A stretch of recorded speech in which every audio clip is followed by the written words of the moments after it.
1-ноябрдан тарта Бишкекте коомдук транспорттарда жол кирээ тарифи көтөрүлөт. Эми маршрутка 15 сом, автобус менен троллейбустар 11 сомдон жүрө баштайт.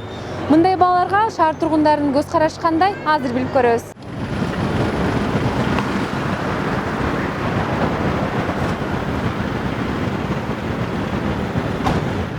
10 сом эле турабы деп атасыз. Неге?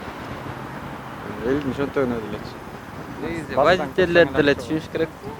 Туура эле 15 сом. Карапайым эл үчүн кыйын эле болот. Эмне дегенде биринчи кезекте пенсияны көтөрүш керек. Жетчелик деңгээлде. Анан жанагы студенттердин кичине пенсияларын көтөрүш керек, же стипендияларын көтөрүш керек. Анан кийин каралса жакшы болот эле деп ойлойм да мен.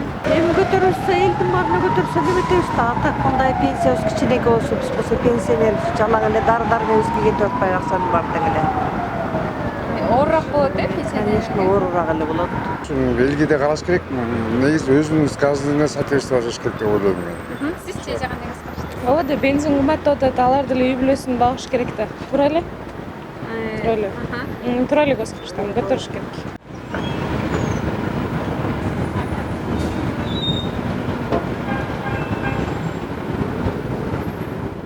Мисалы 15 сомго көтөрүлгөн, бул 5 сом анчалык өтө көп деле эмес биринчиден. Экинчиден маршруткалардын айлыктары да өтө чоң эмес, мындай карап көрсө дагы.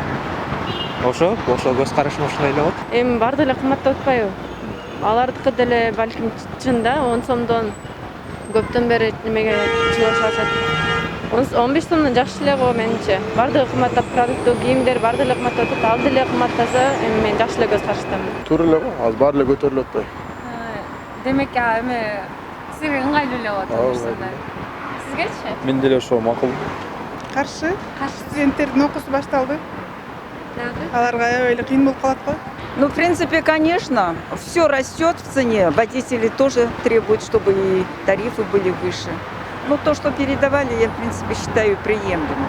Жакшы, Туура эле көз караштасыз. туура эле көз караштан. Эмне үчүн?